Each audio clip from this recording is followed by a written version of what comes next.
کیا آپ نے کبھی سوچا ہے کہ ایک انسان ہفتوں تک سمندر کی گہرائیوں میں ایک مچھلی کے پیٹ میں زندہ کیسے رہ سکتا ہے؟ کیا یہ محض ایک مذہبی داستان ہے یا قدرت کا ایک ایسا معجزہ جو آج بھی ایمان کی علامت ہے؟ اسلام، عیسائیت اور یہودیت تینوں مذاہب اس واقعے کو مانتے ہیں، مگر کیا آپ جانتے ہیں کہ ہر مذہب اس کو مختلف انداز سے بیان کرتا ہے؟ آج ہم بات کریں گے حضرت یونس علیہ السلام کی، جنہیں قرآن میں صاحب الحوت کہا گیا اور بائبل میں یونا کے نام سے یاد کیا جاتا ہے۔ یہ وہ نبی ہیں جن کے صبر، دعا اور توبہ کی مثال آسمانوں تک گونجتی ہے۔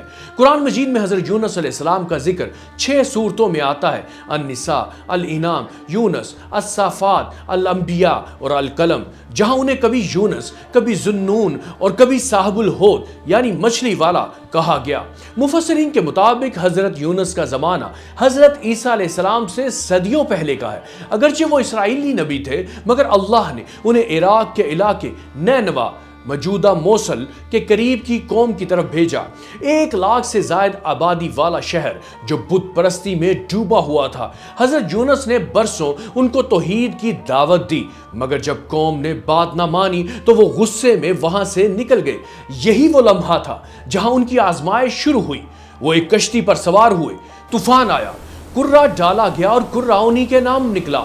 چنانچہ انہیں سمندر میں پھینک دیا گیا اور ایک بڑی مچھلی نے انہیں نگل لیا۔ فَنَادَى فِي الظُّلُمَاتِ اللَّهُ إِلَٰهَ إِلَّا أَنْتَ سُبْحَانَكَ إِنِّي كُنْتُ مِنَ الظَّالِمِينَ، یعنی انہوں نے اندھیروں میں پکارا، اے میرے رب، تیرے سوا کوئی معبود نہیں، تو پاک ہے، بے شک میں ہی قصوروار ہوں۔ یہ دعا ان کی نجات کی کنجی بنی۔ اللہ نے ان کی توبہ قبول کی، مچھلی کو حکم دیا کہ اسے کنارے پر اگل دے اور ان کے لیے سایہ اور آرام کے لیے کدو کی بیل اگا دی۔ یہ واقعہ ہمیں سکھاتا ہے کہ انسان خواہ کتنی ہی گہرائی میں چلا جائے، اگر توبہ خالص ہو تو خدا کی رحمت وہاں ضرور پہنچتی ہے۔ یہودی اور عیسائی صحیفوں میں حضرت یونس کا ذکر یونا کے نام سے ملتا ہے۔ بائبل کے عہد نامہ قدیم میں کتاب یونا میں یہ واقعہ تقریباً اسی طرح بیان ہوا ہے۔ فرق صرف اتنا ہے کہ وہاں طوفان کا سبب ایک بھاگا ہوا غلام سمجھا گیا اور کرہ ڈالنے کے بعد یونا کو سمندر میں پھینکا گیا۔ بائبل کے مطابق وہ 3 دن اور 3 رات مچھلی کے پیٹ میں رہے، دعا کی اور پھر زمین پر اگل دیے گئے۔ دلچسپ بات یہ ہے کہ حضرت عیسیٰ علیہ السلام نے عہد نامہ جدید میں فرمایا، جس طرح یونا 3 دن اور 3 رات مچھلی کے پیٹ میں رہا، اسی طرح ابن آدم 3 دن اور 3 رات زمین کے اندر رہے گا۔ یہ دراصل ان کی موت اور قیامت کی علامتی مثال تھی، یعنی یونس کا معجزہ مسیح کی نشانی بن گیا۔ بائبل اور قرآن دونوں اس بات پر متفق ہیں کہ جب حضرت یونس واپس اپنی قوم کے پاس گئے اور عذاب سے ڈرایا تو نینوا کے بادشاہ سے لے کر عام لوگوں تک سب نے توبہ کر لی۔ بادشاہ نے شاہی لباس اتار دیا، روزہ رکھا اور قوم کو بدی چھوڑنے کا حکم دیا۔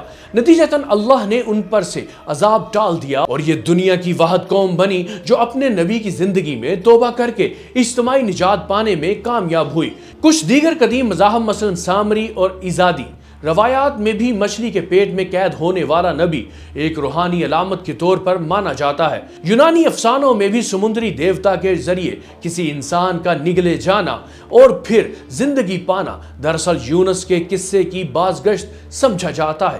حضرت یونس علیہ السلام کی کہانی صرف ایک تاریخی واقعہ نہیں بلکہ ایک روحانی سبق ہے کہ مایوسی ایمان کو کھا جاتی ہے مگر توبہ ایمان کو زندہ کر دیتی ہے۔ جیسے حضرت یونس نے اندھیروں میں خدا کو پکارا، ویسے ہی آج اگر انسان اپنی خطاؤں کے اندھیروں میں ہے تو بس ایک سچی پکار ہی اسے روشنی کی طرف لے جا سکتی ہے، کیونکہ اللہ فرماتا ہے ایمان والوں کو ہم اسی طرح نجات دیتے ہیں۔ اگر آپ کو حضرت یونس علیہ السلام کی یہ کہانی پسند آئی ہو تو ویڈیو کو لائک کریں، سبسکرائب کریں اور کمنٹس میں ضرور لکھیں کہ آپ کے خیال میں اس قصے کا سب سے طاقتور پیغام کیا ہے۔ ملتے ہیں اگلی ویڈیو میں ایک اور تاریخی حقیقت کے ساتھ۔